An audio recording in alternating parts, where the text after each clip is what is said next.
Zelensky spoke at the World Economic Forum. The World Economic Forum is, wait for it, a forum for economic leaders to come and discuss world economic issues and see. And so this leads to business leaders and tech leaders and world leaders and those who would facilitate business between, for example, India and the business community. There might be a panel on like how the Indian government can better facilitate, relationship with whatever, to better facilitate, synergy with business and allowing more freedom. It's a lot of stuff like that. But there's a few panels that get a lot of attention, and it's usually when the world leaders to come over or a particularly big business star, and they have a panel or a speech, and it makes news because they announce a new policy or they announce a new perspective, and they use it kind of as a platform to shoot out ideas, right? They use the forum to announce things to the world about World Economic Forum. Anyway, Zelensky decided to use this platform in Davos to speak to Europe because at the World Economic Forum, it is a lot of European leaders, a lot of business leaders in Europe, and even if there isn't, say, Olaf Scholz in the crowd specifically listening to the speech, there are going to be business leaders in the room that certainly have, ties with Germany. There might be some MPs in the room that work in Germany, and, they'll communicate the message. And even if they're not in the room and there's nobody that'll directly communicate the message to him, it could still get him by other method through, something being clipped, it being republished on, Deutsche Welle for Germany, for example, or the BBC in Great Britain, or the Dylan Burns TV stream in the United States, all equally valuable publications. And so I wanted to check this out because what Zelensky decided to do was, when they opened the stage and everybody's clapping, like, yay, Zelensky, the resistor, yeah. Zelensky's not having it. He's not in a good mood. It almost feels, he's not in a good mood. I'm not gonna say, oh, I'm guessing. He's not. He marches forward straight up to the lectern and he just starts letting people have it. And I wanted to check this out because it really gives the perspective, opening up the start of the Trump presidency with 24 hours peace deal not happening, that promise from Trump immediately falling through, complete silence from legacy media, near complete silence. No, there is complete silence from legacy media on like, hey, he violated this promise. It's just like, well, of course, it was ridiculous, but whatever, because the standards have been lowered so much. And when Trump makes a campaign promise, don't actually believe it. Wait, we're going to lower the grocery prices. If you vote for me, we're going to lower the grocery prices. Oh, well, maybe we'll stop them from going higher. It's actually quite hard to lower the grocery prices. We're going to stop the war in 24 hours. Oh, well, we'll tariff Russia. We'll tariff Russia. Maybe that'll, tariff. Anyway, now that we see that the war is not immediately ending, and Europe is actually going to have to find a solution because, the fairy godmother isn't coming to fix it. Zelensky confronts them with this issue, and I want to check it out. In the coming year, welcome back to Davos, Mr. President.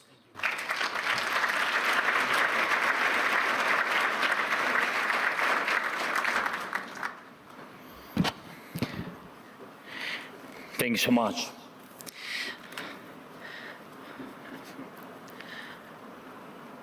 Ladies and gentlemen, I want to talk about the future of Europe with you, which basically means the future of most people here.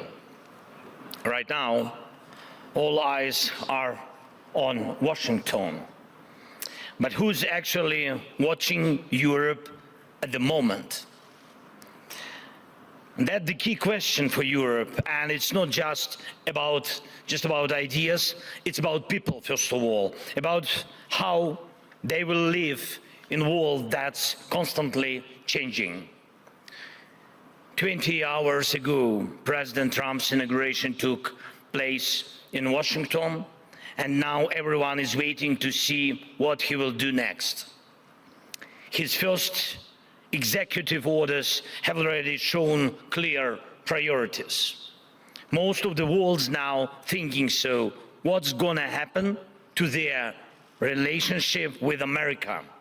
What will happen to alliances, to support, to trade? How does President Trump plan to end wars? But no one is asking these kinds of questions about Europe. And we need to be honest about that. When we in Europe look at the United States as our ally, it's clear they are an indispensable ally. In times of war, everyone worries, will the United States stay with them? And every ally worry about that. But does anyone in the United States worry that Europe might abandon them someday, might stop being their ally? The answer is no. Washington does not believe Europe can bring them something that is really substantial. And I remember last year's Asia Security Summit in Singapore, the Shangri-La dialogue. Okay, we're going to pause it for a moment. The general theme to me is clear here, and I'm sure the crowd got the message. Everyone's looking at Washington. Everyone's paying attention what Trump's doing. He's putting out executive orders. Everybody's waiting on bated breath to see the agenda go through. We just saw the Laken Riley Act pass. He just threw out 90 executive orders on his first day. Some of it had to do with, trying to undo some mechanisms that were expanded upon by the Biden administration around Obamacare. Some of them had to do with, their crusade against, the LGBT trans ideology from their perspective. They've crusaded on a bunch of issues. Everyone's paying attention to it. Everyone's watching Washington right now.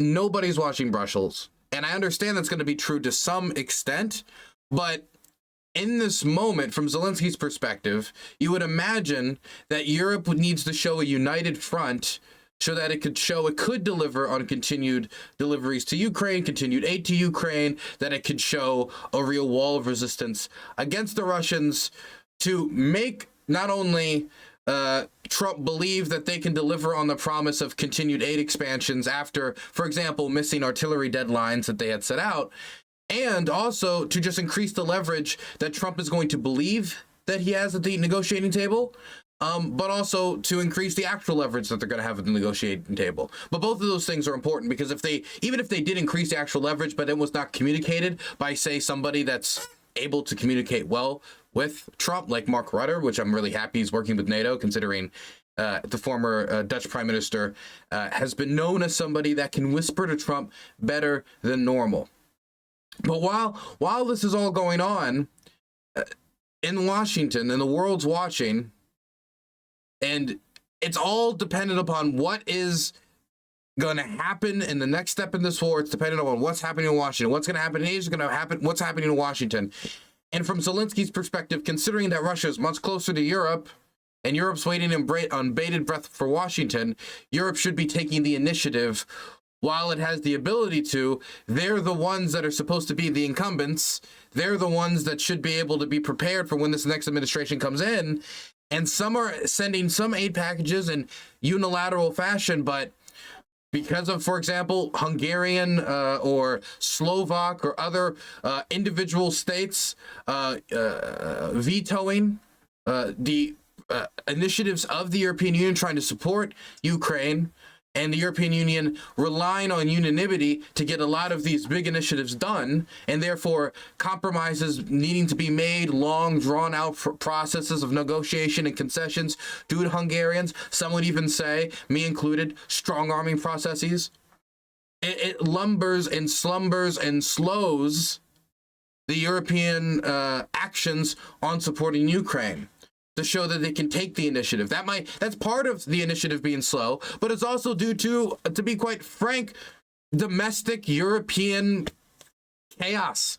In Germany, the traffic light coalition of Olaf Scholz and his Social Democrats, the Green Party, and Christian Lindner and his fiscal liberals, they fell apart. It fell apart after Christian Lindner, the finance minister from the Liberal Party, refused to raise the debt ceiling under any circumstances in order to continue to send aid to Ukraine, and also in order to try to recover the German economy, which is entering a period of, well, let's just say industrial crisis due to a sink in the amount of German cars that are being purchased, and other long-standing German issues, as well as other issues like, for example, trying to fix Germany's long-standing decaying infrastructure and any number of other socioeconomic concerns that has pushed the Traffic Light Coalition not only to be terrifically unpopular, but has finally seen the coalition completely collapse. And so now we're going to see elections in February where the CDU is most likely going to take the mantle for power. But until then, it's washy, seeing like it's wishy-washy, the idea of Germany being the initiative pillar, the main pillar for which this initiative can be launched to gain the initiative. France's republic is having similar domestic issues, and I'm not going to get into each detail about it, but the point is that Emmanuel Macron's pick for prime minister did not end up working, and he had to, basically step down from the nomination pedestal. And now they're trying to go through the process of picking a new one because the left is not happy with it, and Marine Le Pen's is not party is not happy with the prime minister pick. The French Republic is in chaos, and those domestic political concerns are probably going to be taking a lot of priority. And while Emmanuel Macron's office has always been concerned about foreign policy, has been concerned about Ukraine, at the end of the day, like, even if you want to concentrate on this, these domestic issues are always going to drag you away. And if you don't let it drag you away, and you could risk putting the cart before the horse, and without a domestic base of support, you're going to undermine your administration completely, and then you can't do foreign policy to begin with. And so it will drag him away. And I believe it has. Not completely, but at least to some degree. And I mean, this is just two examples. There's other problems as well. But the point is, there hasn't been a grabbing of the initiative that Zelensky would like to see right here about bold new proposals and, new aid packages announced because of all of the domestic political issues I've named, the draining of old Cold War era reserves that were previously in stock that are no longer in stock that they could transfer over and that, Ukrainian crews are properly trained on. And also, fiscal debates at home, like I was talking about in Germany, where countries will not want to keep forking over more and more and more money, definitely if there is a problem of fiscal difficulty at home. And so, do you want to give more aid to Ukraine and have those headlines used against you by the opposition, which used to be fringe, is now a little bit less fringe, and is day by day feeling less and less fringe? So, point is, for any reason you could find, the initiative is not being taken. Zelensky needs it to be taken for the leverage at the negotiating table, for the future of the war. If it continues, which obviously after 24 hours, it looks like it very well might. No, it almost certainly will. And so Zelensky is looking down the barrel of the rest of the war, continuing the barrel of his gun, and looking to Europe, and they're looking to Washington. And their representatives of the United States delegation openly said their top security priority is the Indo-Pacific region, the second is the Middle East and the Gulf, and only the third is Europe. By the way, 24-hour peace deal obviously probably was super important for Trump, but he had other big priorities on his first day, like the Gulf of Mexico renaming. Gulf of America. Don't want to dead name the Southern Ocean. And that was under the previous administration. And will President Trump even notice Europe? Does he see NATO as necessary? And will he respect EU institutions? Ladies and gentlemen, Europe can't afford to be second or third in line for its allies. If that happens, the world will start moving forward without Europe. And that's a wall that will not be comfortable or beneficial for all Europeans. You know, I'd like to say that I'm not going to call it the Gulf of Mexico, and I'm going to call it, I mean, like, I know I'm not going to call it the Gulf of America. I'm going to keep calling it the Gulf of Mexico because how stupid it is. But when am I mentioning the Gulf of Mexico?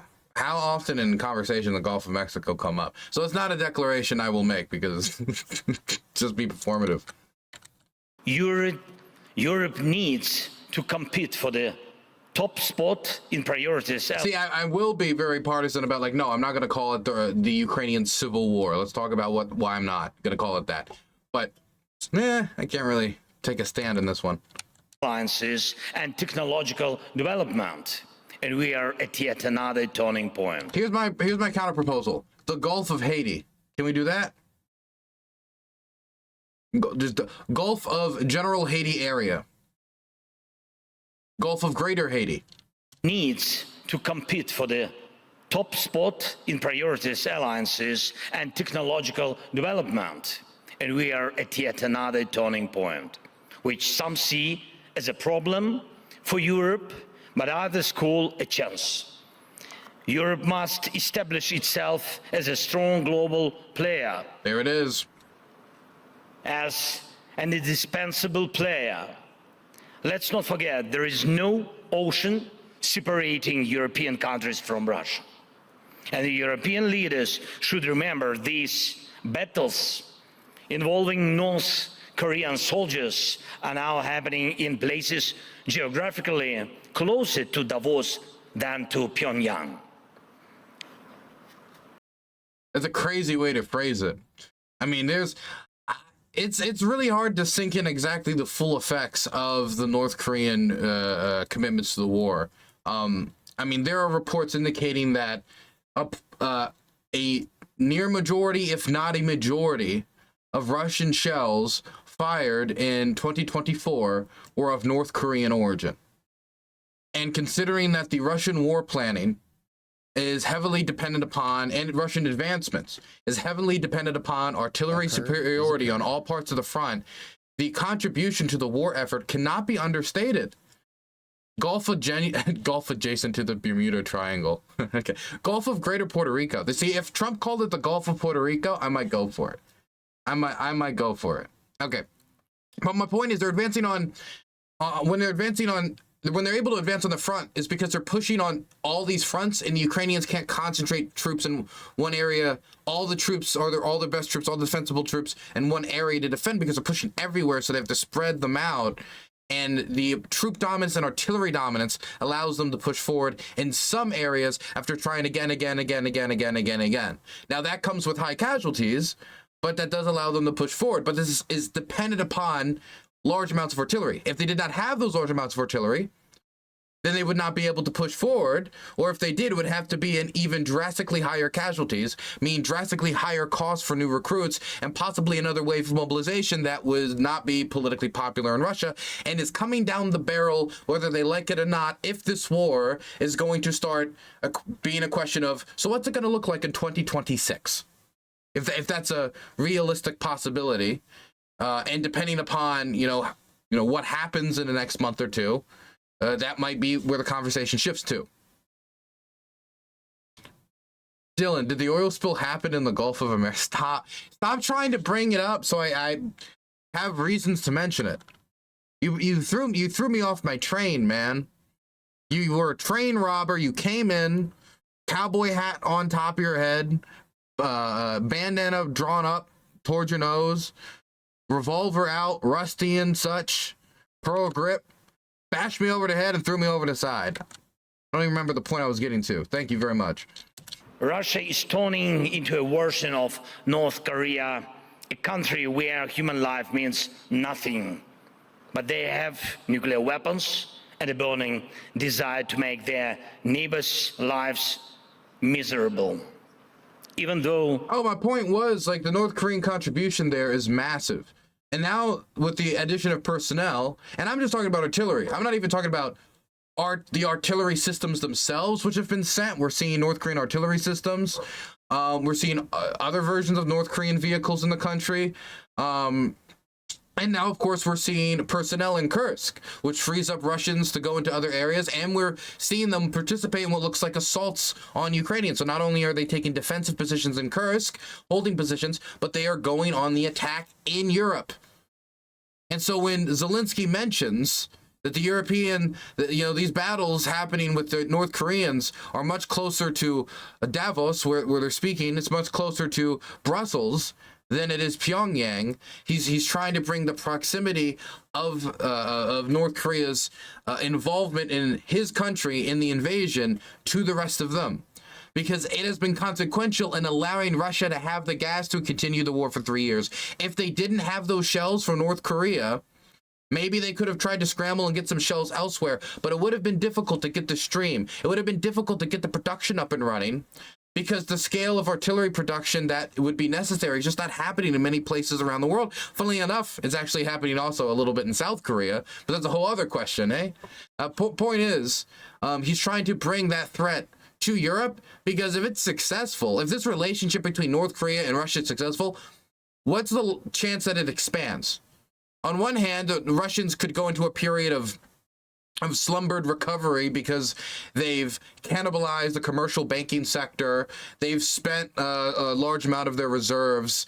Inflation's bad. Cost of living's bad. Wages are not really increasing. The amount they're having to pay for soldiers and war injured and repairs in parts of Russia and occupied territory, if they intend to hold on to, be extremely immense.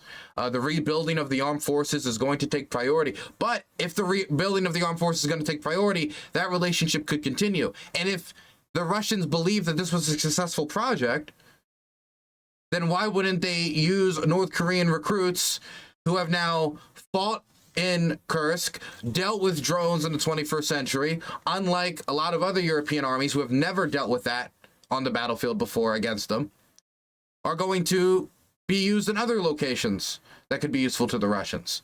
What if we see North Korean troops in Transnistria? What if we see North Korean troops in Abkhazia? That's just one idea floating around. I'm just speculating. Point is, though, if a project succeeds, why wouldn't they attempt it again if it's successful for both parties? Russia's overall economic potential is way smaller than Europe's. It produces several times more armor and military equipment than all of Europe combined. And that's exactly the path of wars Moscow chooses to take. Putin signed the new strategic deal with Iran. He already had a comprehensive treaty with North Korea. Whom do they make such deals against? Against you, against us, against Europe, against America. We must not forget about it. It's not by chance. These are their strategic priorities, and our priorities must match the challenge in politics and in defense and in economy. Such threats can only be counted and only counted together. Even when it comes to army size, Russia can field about 1.3, maybe 1.5 million troops. We've got more than 800,000 in our military. Second after us comes France with over 200,000. Then Germany, Italy, and UK. Everyone else has less. This isn't a situation where one country can secure itself alone. It's about all of us standing together to mean something. For now, thankfully, the influence of Iran's regime is weakening. This gives hope for Syria and Lebanon, and they should too become examples of how life can recover. No, when it comes to like this idea of Europe like uniting and working together, it's not just a question of Europe uniting and sending defense capacity that they produce in their countries through their factories. Because a big point that's made, and this is, maybe this is not going to be received well, but I'll say it anyway. A big point you hear all the time is this money is being spent in the United States, and we're hiring American workers to build, use American iron and to help our GDP grow, and it means the reindustrialization of the United States, and that's all fine and dandy, and I'm happy that Jim Bob got some corn to put on the plate for his kids and some Pokemon cards to give them for Christmas, but it's much cheaper for a Ukrainian to do it. It's also much cheaper for a Ukrainian to do it than basically any other defense worker in all of Europe. It's also cheaper on basically every part of the human capital level in Ukraine. And you want to know what else is true in Ukraine? That the factories work 7 days a week. The factories work constantly, 24 hours a day, because they're in national survival mode. And so where is a better place for this money to be spent when we're talking about this productive capacity? Is it spending $20 billion to build 2 or 3 artillery plants in, say, Germany? And I'm sure long term, these things will be useful and it'll help the German economy. Or is to take that $20 billion that could have 3 to 4 times maybe, or who knows how much more, comparative cost effect in Ukraine, while also propping up the economy of the country that's actively under siege. More cost effective, and you can, I hate to put it this way, but they can work longer, you can get more bang for your buck, so to speak. There's no pun intended here. We're talking about shells, though. I'm just, from a pure, if you're looking at this from above and not from a specific national interest perspective. I understand when you're talking about German money, from a German national interest perspective, having that money spent in Germany to produce German jobs makes sense. Same thing from America, same thing with any of these jobs. But if you're looking at Europe through a cohesive defensive unit, you want to get the most bang for your buck at the least amount of value, because these countries are already having fiscal problems, and you're trying to maximize your defense potential.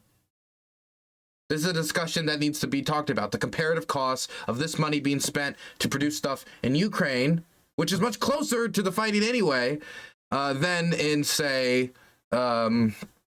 France or the United States. Now, I'm not saying that it shouldn't be done at all. I'm just saying if that's your goal, that needs to be discussed more, both during the war and post-war.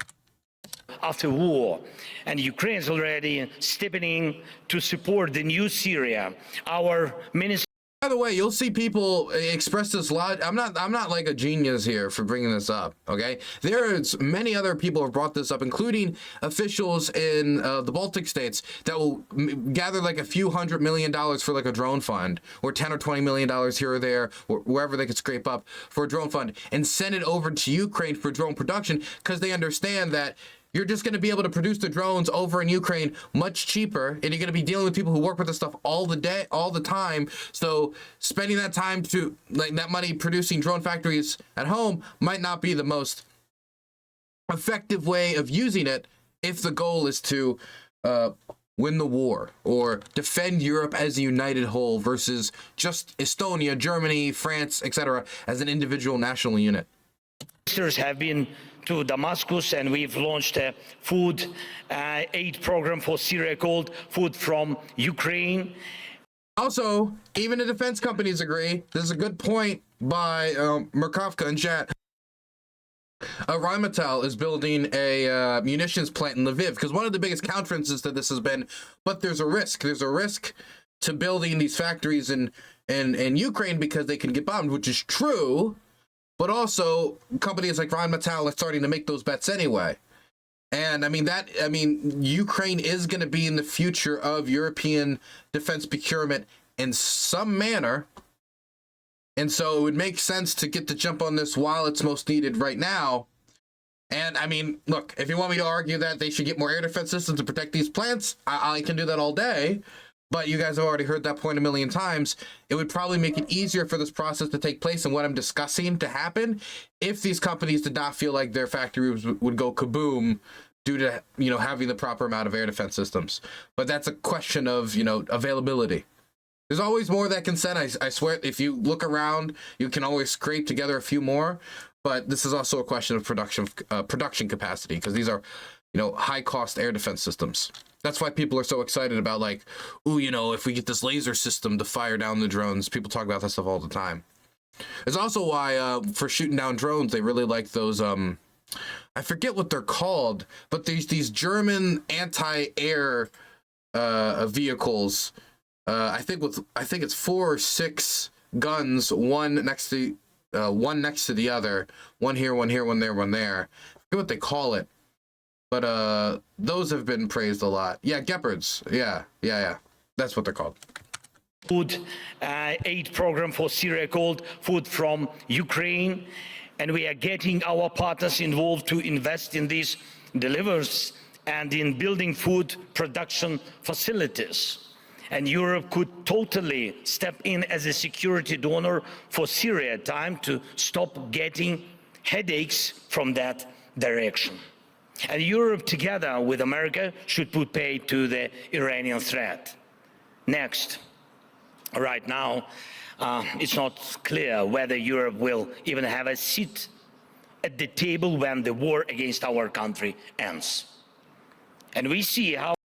All right, but it's not even clear if Europe will have a seat at the table when the war in our country ends. I'm sorry, I don't want to keep pausing and drag this out for too long, but just what a sentence. My God. How much influence China has on Russia. And we are deeply grateful to Europe for all the support it's given our country during this war. But will President Trump listen to Europe? Or will he negotiate with Russia and China without Europe? Europe needs to learn how to fully take care of itself so that the world can't afford to ignore it. It's vital to maintain unity in Europe because the world doesn't care about just Budapest or Brussels. It cares about Europe as a whole. And we need a united European security and defense policy, and all European countries must be willing to spend as much on security as it truly needed, not just as much as they have gotten used to during years of neglect. If it takes 5% of GDP to cover defense, then so be it. 5% it is. And there is no need to play with people's emotions that defense should be compensated at the expense of medicine or pension. You know that joke that well, I'll back this up again, but I wanted to reference this. This Biden joke was it was like he wanted. Yeah, he talks about Finland joining NATO all the time, and the joke goes something like, and he says it as, you know, Biden way, you know, Putin wanted the Finlandization of Europe, but instead he wanted the Finlandization of NATO, but instead he got the NATOization of Finland. You know, something along those lines. But what we're gonna see is, I guess, more of an alteration of that joke that Biden put forward, which is we're going to see the Finlandization of Europe. If what he's talking about in defense priorities is going on, it's not like European states cannot manage their defense spending to a point where they could spend 3 to 4% if necessary when under threat. European nations, and I hate to be, you know, the one to say this, I mean, they are some of the most richest and wealthiest nations in the world.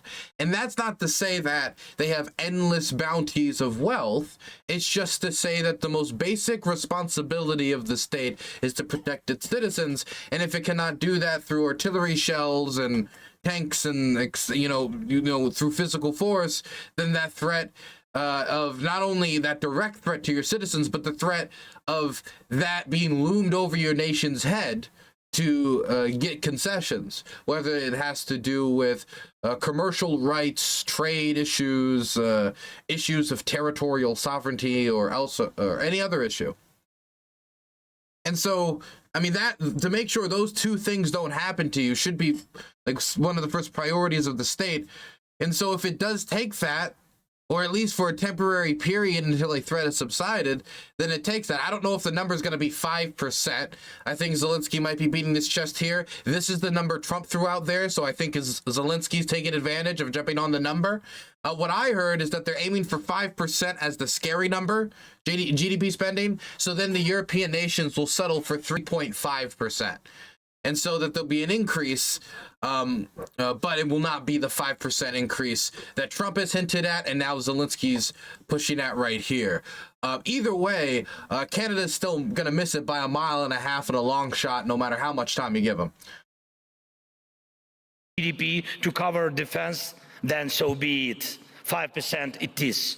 And there is no need to play with people's emotions that defense should be compensated at the expense of medicine or pensions or something else. That's really not fair. We have already set up models of cooperation for Ukraine's defense that can make all of Europe stronger. We are building drones together, including some totally unique ones that no one else in the world has. And we are producing artillery together and in Ukraine, and it's much cheaper and faster than austerity cut. Well, no, I'm not proposing austerity cuts. See, this is the huge this was the big debate in the German government. Because in Germany, they have a big pride in like zero debt, or like this idea that they don't go into like massive public debt. They're very fiscally responsible, and that this keeps their bonds, very strong, which makes the Germany like a good investment, a good country to back if you want to put your money somewhere safe, and they want to keep that perspective. And it's got to the point where they made like a statue, like a monument, in the German financial building to zero. It's just a big zero, and it's supposed to be like, how zero debt high we got, look, we're fiscally responsible. And so when the country faced multiple threats at once, and there is this pre-existing debt limit that has been set by the Merkel government, when the conservatives were still in power, now that this debt limit, you're pushing up on it, and the COVID loosening of the debt ceiling regulations, so to speak, has fallen away, and we're back to wartime Europe, also post-COVID, plus German industrial crisis. It created a fissure, which made the fiscal liberals, Christian Lindner's coalition, say, well, no, we either have to take from the Russians or something to give them the aid, which I'm not saying, don't take Russian assets to give Ukraine the aid, but, you should still send Ukraine aid. But generally, this idea that we cannot raise the debt ceiling, but in a period of crisis, this is where you take debt. That's not to say you can take endless amounts of debt, but this is a period of crisis. In fact, when the German debt ceiling was introduced by Merkel, there was explicit exceptions for a period of crisis, and I would say the largest war in Europe since World War II would be considered a period of crisis. In any other country in the world, and investing now in Ukrainian drones production is investing not only in security of Europe, but the ability of Europe to be a security guarantor for other vital regions. And we need to start building air defense systems together, ones that can actually handle all types of cruise and ballistic missiles. Europe needs its own version of the Iron Dome, something that can deal with any kind of threat. We can't rely on goodwill from a few capitals when it comes to Europe's security, and whether it's Washington, Berlin, Paris, London, Rome, or after Putin kicks the bucket, some imaginary Democrat in Moscow someday. And we need to make sure no European country is dependent on a single energy supply, especially not Russia. Right now, things are on our side. President Trump is going to export more energy. But Europe needs to step up and do more long-term work to secure real energy independence. You can't keep buying gas from Moscow while also expecting security guarantees, help and backup from the Americans. That's just wrong. For example, the Prime Minister of Slovakia is not seeking access to the US gas, but does not lose hope to enjoy US security umbrella. So for those of you who don't know, Slovakia is one of the few countries in Europe, along with Hungary and I believe the Austrians until very recently. Tell me any countries that I'm forgetting here. I might be forgetting one. But they're the ones that are still importing Russian gas. Now, until very recently, they were importing Russian gas, funnily enough, through pipelines that actually went straight through Ukraine. Through the duration of the war. That there were pipelines continuing to pump the gas to Slovakia, to Hungary, to these states, right through Ukraine. Now, everybody kind of let the situation stay as it was because Russia was able to, export Russian gas to Europe when they were losing control of the market, keep some amount of political control in the states that they're exporting that to, or at least influence through, the cheaper gas. The Slovaks and the Hungarians got cheaper gas, so, they're not complaining. And it's not like the Fiscal or Orban are particularly concerned about where that gas is coming from or what their money being spent is going towards. And the Ukrainians actually did get some amount of compensation for this. Now, eventually, due to the fact that, the war did not end and a new arrangement could not be found, the Ukrainians shut down the arrangement. They said, we're not going to continue to facilitate the transport of Russian gas to Slovakia and Hungary, as Slovakia and Hungary continue to undermine initiatives to put the pressure on Moscow. And we would rather have this blow done to Moscow with them not being able to export this through this pipeline anymore to these nation states than take the income that would come from continuing to allow this pipeline to maintain. Now, there are concerns about the pipelines now being targeted and what would happen if they were destroyed. But long story short, Ukraine is no longer facilitating the transport of Russian gas to these states, and so they've had to find other alternatives, including in one instance where the Hungarians were able to get a deal where they're getting pipelined gas now from Russia through a Turkish pipeline that goes under the Black Sea, if I remember correctly. So I cannot remember all of the gas pipeline infrastructure in Europe right off the back of my head. I've truly failed you guys as a commentator. And Europe must have a seat at the table when deals about war and peace are made. And I'm not just talking about Ukraine here. This should be the standard. Europe deserves to be more than just a bystander. With its leaders reduced to posting on X after an agreement has already been made. Europe needs to shape the terms of those deals. Next, we need a completely new, bolder approach to tech companies and technological development. If we waste time, Europe will lose this century.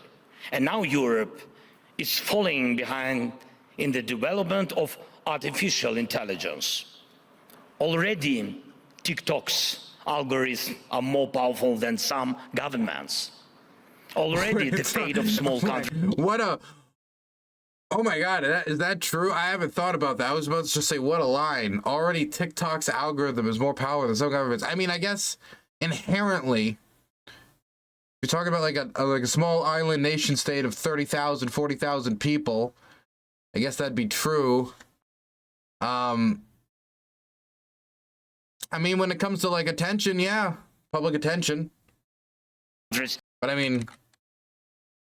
God, I would like to see the TikTok standing army. Depends more on the owns of tech companies than on their laws. Already Europe is not leading in the global tech race, falling behind both America and China. This isn't some minor issue, it's about weakness. First technological and economic, then political. And Europe is often more focused on regulation than on freedom, but when smart regulation is needed, Brussels hesitates. We should ensure maximum tech development in Europe and together make all significant decisions for the whole Europe. From weapons production to tech development, Europe must lead. And Europe must become the most attractive market in the world. And that's achievable. And finally, Europe must be able to guarantee peace and security for everybody, for itself, and for others, for those in the world who matter to Europe. Europe deserves to be strong, and for this, Europe needs the... Somebody just referenced this in chat. Romania TikTok almost decided an election. So there's a huge scandal in Romania right now because they say that there was manipulation by, like botted, propaganda accounts on TikTok in order to try to manipulate voters in Romania to get Georgescu elected. And that in fact impacted the election, and it's gone so far in the Romanian court system that the Romanian courts has overturned the results of the election, and they're going to have to start the whole process over. You can go look at the Romanian court decision yourself. You can go listen to their logic behind the decision, but that's almost certainly what it was in reference to. I was more thinking about the attention that the platform wields, and how if you switch the algorithm here or there, the amount of news attention you can give it is more powerful than some nations, which is also true, but I think that might be what he was referencing as well. The EU and NATO. Is this possible without Ukraine and without a just end to Russia's war against Ukraine? I'm certain the answer is no. Only real security guarantees for us will serve as real security guarantees for everyone in Europe. And we must ensure that America also sees us as essential. For that to happen, America's focus must shift to Europe, so that one day in Washington they will say, all eyes on Europe. And not because of war, but because of the opportunities in Europe. Europe needs to know how to defend itself. Hundreds of millions of people with Europe to see its landmarks, to learn from its cultural heritage. Millions in the world dream of living like the Europeans do. And will we be able to keep it and pass it to our children? If we in Europe can answer positively, America will need Europe as well as other global players. Europe must shape history for itself and its allies to remain not just relevant, but alive and great. Thank you. Slava Ukraini. And that's that. So a speech slamming the amount of attention on Washington versus the lack of initiative in Europe, kind of almost passing the ball over to Washington. I know Washington's productive capacity gives it the initiative. The amount of defense spending it has initially is going to give it some amount of possible initiative just for the fact of amount of leverage it has.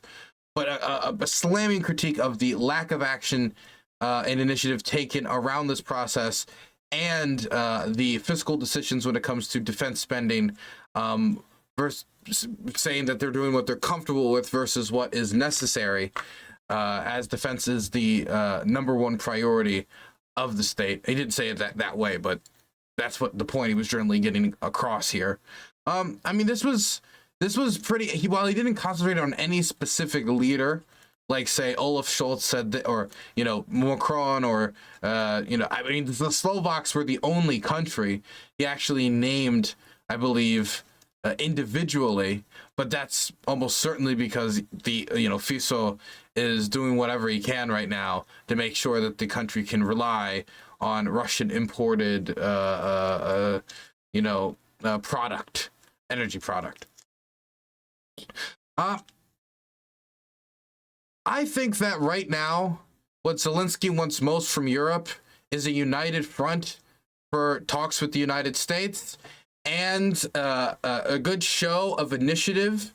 And I keep using this word initiative. What I mean is actions, actionable actions taken, deliveries made, deliveries not only announced, but being deliveries that can be announced and then made immediately afterwards, because there's sometimes a huge lag between announcements and deliveries, sometimes more than a year. And that's something we saw with the 2023 counteroffensive, with a lot of the stuff that was announced not arriving until after the counteroffensive had, ended, or, that's part of the reason the counteroffensive was delayed for so long. So announcements, deliveries, and actions that show that they're making an active investment into Ukraine to increase their leverage, but also improve their position on the battlefield, as well as the longer term investments for not only if this war continues, but also so a war like this doesn't happen again, and the Russians would think twice about trying another very special military operation.